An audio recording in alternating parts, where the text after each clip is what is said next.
What's up, everybody? My name is Evan Thompson. Today we're going to be talking about what sacrifice pleases God and why. Let's read from the book of Genesis and see what it has to say.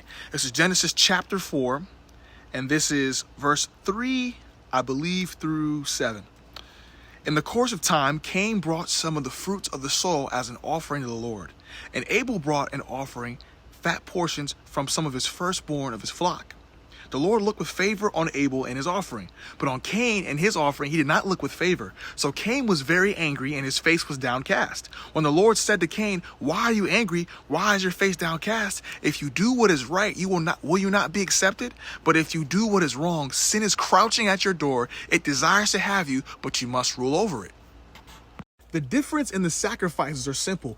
Abel did what God was looking for.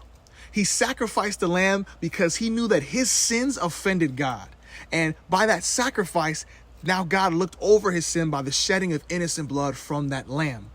Because it wasn't just the sacrifice alone, it was the understanding behind what he was doing. Cain chose to deliberately disobey God. And that's why God questioned him and said, "Why are you angry? Why is your face downcast? If you do what is right, will you not be accepted?" All Cain had to do was just obey God. But since he disobeyed God, what's accompanied with disobedience? Sin. And this sin desired to rule over Cain, and he allowed sin to rule over him, hence why he got angry, why his face was downcast, and why instead of repenting and giving a sacrifice that would please God, he chose to let sin rule over him, and he ended up letting his anger control him to killing his brother, his own flesh and blood.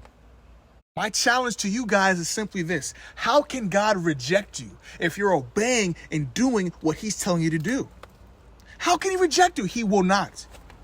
He will not go outside his character. His word is trustworthy and true. But will you, in your stubborn minds, continue in your ways to think you can be self-righteous and be presentable before God on your own? Or will you decide to actually obey God and do what he's saying to do so you can be accepted and not let sin have a ruling in your life?